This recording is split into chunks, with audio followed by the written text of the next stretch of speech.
She blew a strand of wet hair out of her eyes and tried not to shiver.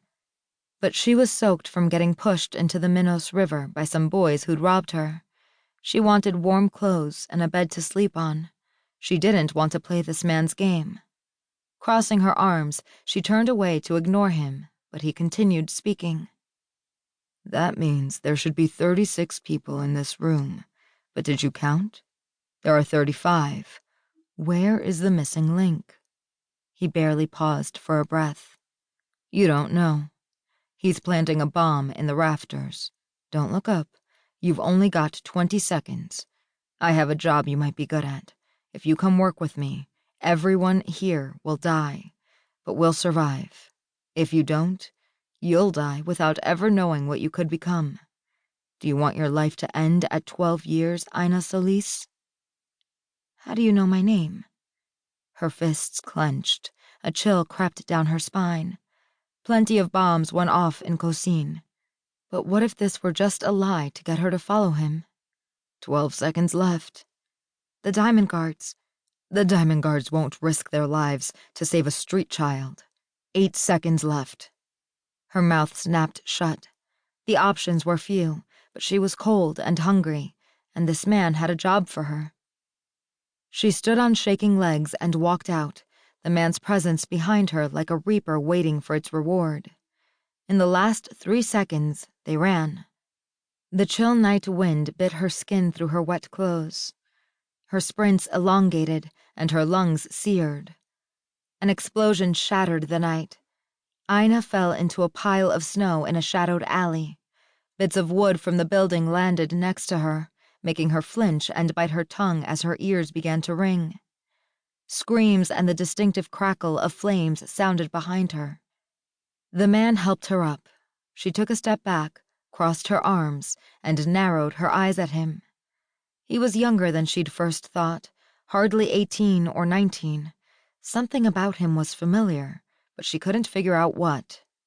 If he meant to hurt her now, she could try to run, or fight back like she'd had to do so many times on Cocine's streets. "Why did you help me?" she asked, trying to keep her voice from shaking. "I wasn't the only kid in there." His smile faded slightly.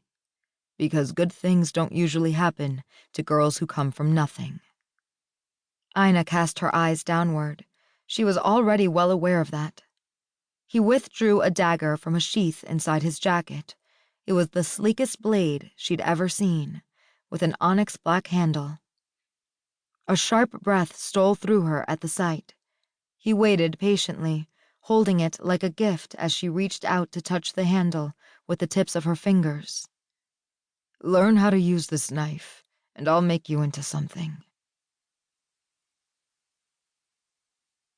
6 years later. 1. The baker's final words were smothered by a whimper. "You know how they say you should watch out for the quiet ones?" Ina's breath fogged the blade of the dagger she held. They were right. She took her time with the blade, heedless of his screams. Screams went ignored in Cocine's slums. A gun would have been faster, but she preferred knives. In the hands of a trained killer, knives left less room for mistakes. By the light of a single flickering candle, she'd waited in silence for the baker to return from the casino where he'd spent all his earnings. He'd entered and stumbled drunkenly toward his bed, where she'd pinned him.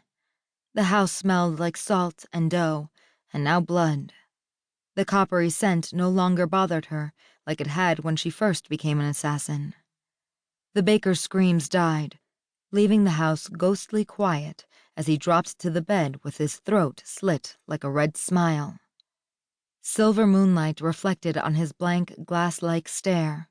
There was no pulse at his wrist, no breath from his lips. Another death at her hands like all the others, and while she'd grown to feel nothing after a kill, this one was different. She'd known this man. When she was younger and begging on the streets, she'd sat in silence outside his bakery, hoping that someone would drop a piece of bread into her hands.